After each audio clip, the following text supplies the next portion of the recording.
চট্টগ্রাম সরকারি সিটি কলেজের দেয়ালে একটি শব্দ বদল, আর তাতেই উত্তপ্ত হয়ে ওঠে পুরো ক্যাম্পাস। ছাত্র রাজনীতি ও ছাত্রলীগ মুক্ত ক্যাম্পাস লেখার মধ্যে ছাত্র শব্দ মুছে গুপ্ত বসানোকে কেন্দ্র করে ছাত্রদল ও ছাত্র শিবিরের মধ্যে ছড়িয়ে পড়ে তীব্র উত্তেজনা। অভিযোগ রয়েছে, ছাত্রদলের এক নেতার নেতৃত্বে দেয়ালের ওই লেখাটি পরিবর্তন করা হয়। এই ঘটনার ভিডিও ছড়িয়ে পড়লে দুই সংগঠনের নেতাকর্মীদের মধ্যে শুরু হয় উত্তেজনা, যা দুপুরের মধ্যে রূপ নেয় সহিংস সংঘর্ষে। প্রাথমিকভাবে আপনারা কি জেনেছেন, কি নিয়ে মূলত তাদের মধ্যে সংঘর্ষ? এটা এখনো জানা যায়নি, তবে ছাত্রদের দুটা গ্রুপ তাদের নিজেদের মধ্যে হয়তো বা কোনো বিষয় নিয়ে মনোমালিন্য ছিল, দাবি অঙ্কিত। আমরা যতটুকু জেনেছি, একটি গ্রাফিতিতে গুপ্ত শব্দ লেখাকে কেন্দ্র করে মূলত সকালবেলায় এটির আসলে উৎপত্তি, যে সবাই জানে, বাট আপনারা এখন পর্যন্ত জানতে পারছেন না, না। আমরা এটা হলো সত্যতা জানার চেষ্টা করছি যে আসলে কোন ঘটনা থেকে উৎপত্তি। আমরা বিভিন্ন তথ্য পাচ্ছি, তো একটি ঘটনার সূত্র আসলে কোন ঘটনা দিয়ে শুরু সেটা যাচাই করার মাধ্যমে আমরা আপনাদেরকে জানাতে পারবো।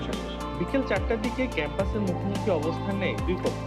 পাল্টাপাল্টি স্লোগান থেকে এক পর্যায়ে শুরু হয় হাওয়া পাল্টা ধোয়া। চলে দীর্ঘ সময় ধরে হাতাহাতি ও সংঘর্ষ।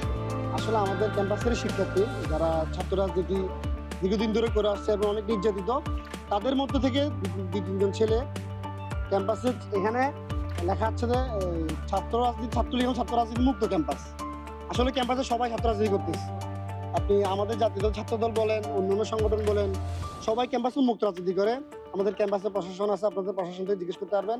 কোনোদিন আমাদের মধ্যে কারোর সাথে কোনো কি হয় নাই, হাতাহাতি, কথা কাটাকাটি কোনো কিছু হয়নি। আমাদের মধ্যে সৌহার্দ্যপূর্ণ সম্পর্ক আছে।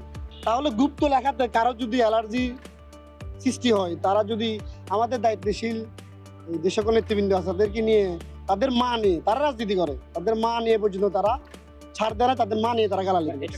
আমরা দীর্ঘ 17 বছর রাজপথে থেকে আন্দোলন সংগ্রাম করে ফ্যাসিস্টের বিরুদ্ধে সামনের কাতারে থেকে মোকাবেলা করেছি। আমরা বিগত 17 বছরে কোনো রকম গুপ্ত ছিলাম না, কারণ রঙের নিচে লুকিয়ে ছিলাম না, কখনো হেলমেট, কখনো মাস্ক পরে হাঁটাহাঁটি করে আমরা বুক ফুলিয়ে রাস্তায় রাজপথে ছিলাম। আপনি যদি গুপ্ত না হন, তাহলে গুপ্ত দেখানো আপনার গা জ্বলে উঠেছে।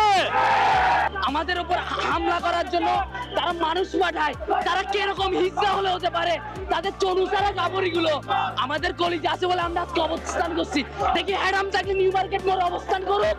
সংঘর্ষের পর সাময়িকভাবে বন্ধ রাখা হয় ক্লাস, তবে নির্ধারিত সময়ে অনুষ্ঠিত হয়েছে চলমান পরীক্ষা। এদিকে ঘটনার পর সন্ধ্যায় প্রেস ব্রিফিং করে ছাত্র শিবিরের নেতাকর্মীরা। আজকের ঘটনার পিছনে পুরো দায় তুলে দেওয়া হয় সিটি কলেজ ছাত্রদলের উপর। শিক্ষাঙ্গন হলো জ্ঞান চর্চা, নৈতিকতা, মানবিক মূল্যবোধ গঠনের স্থান। এখানে সহিংসতার কোনো স্থান নাই। এই ধরনের হামলা শুধু ব্যক্তি নয়, সমগ্র শিক্ষা ব্যবস্থার উপর আঘাত হানে এবং আমাদের সমাজকে অস্থিতিশীল করে তোলে। আমরা অনতিবিলম্বে দোষীদের সুষ্ঠু তদন্তের ব্যাপারে চিহ্নিত করে আইনের আওতায় এনে দৃষ্টান্তমূলক শাস্তির দাবি জানাই। পাশাপাশি ভবিষ্যতে এমন ঘটনার পুনরাবৃত্তি রোধে শিক্ষা প্রতিষ্ঠানে নিরাপত্তা জোরদার ও শান্তিপূর্ণ পরিবেশ নিশ্চিত করার জন্য সংশ্লিষ্ট কর্তৃপক্ষের কার্যকর পদক্ষেপ কামনা করছি। শিক্ষক এবং শিক্ষার্থীদের নিরাপত্তা নিশ্চিত করা রাষ্ট্রের নৈতিক এবং সাংবিধানিক দায়িত্ব। একটি শব্দবদল থেকে শুরু হয় এই সহিংসতা, আবারও প্রশ্ন তুলছে শিক্ষাঙ্গনে ছাত্র রাজনীতির প্রভাব নিয়ে। Debashis Chakraborty, C Voice 24।